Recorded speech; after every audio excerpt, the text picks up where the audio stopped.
Hi guys! Welcome back to my TikTok account, and for today's video, we are going to Macau Museum.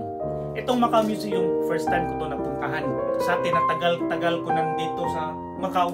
Ngayon ko lang to napuntahan. And wala pala itong entrance fee. So, paano ba makapunta dito? Madali lang. Nasa gilid lang siya ng St. Paul Church Ruin, yung pinakasikat na simbahang putol. Sa pagharap mo sa simbahang putol, kumanan ka lang and may option. Pwede kang maglakad sa gilid, pwede kang sumakay ng escalator, or pwede kang magsakay ng elevator. Pero yung sa elevator, para yun sa mga matatanda, yung mga naka-wheelchair. So, ganun ka-accessible yung Macau Museum.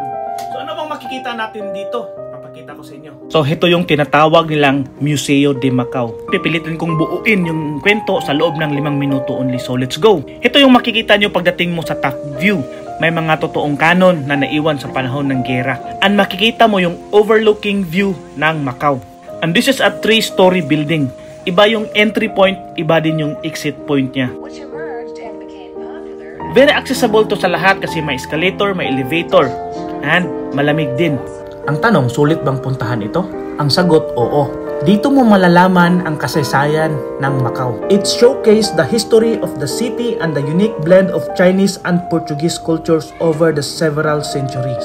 Bukas ito from 10 AM up to 6 PM and last entry at around 5:30 PM. Sirado ito during Mondays.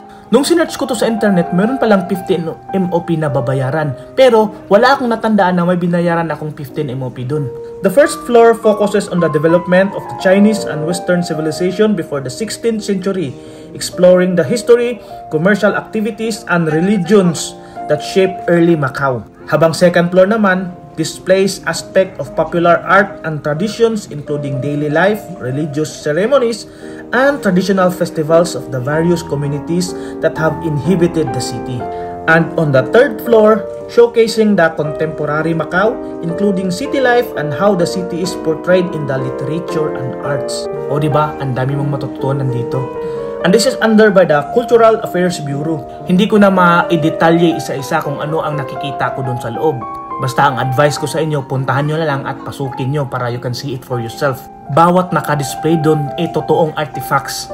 Mga relics na nahukay nung sinaunang panahon dito sa Macau. The museum presents the history of the city and the territory of the former Portuguese colony of Macau, now a special administrative region of the People's Republic of China.